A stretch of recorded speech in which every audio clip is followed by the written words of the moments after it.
The recent data that you just mentioned that came out this week from PRRI shows us why Christian nationalists and Trump continue to be a perfect match.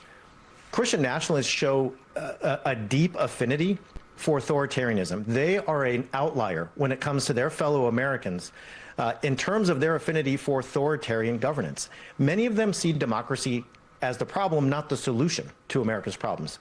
They're also an outlier when it comes to great replacement theory.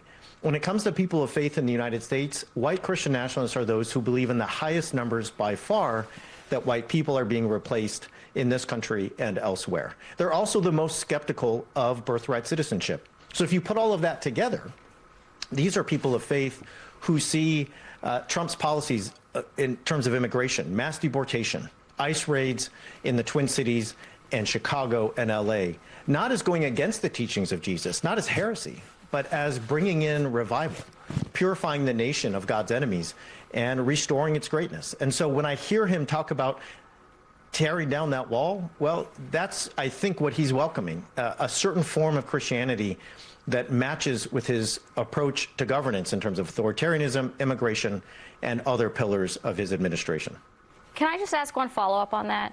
What does that imply that Donald Trump and others who seem to believe in the Christian Nationalist Project think should happen to people like me? I'm Jewish. Or people like my co-host, Eamon, who's Muslim.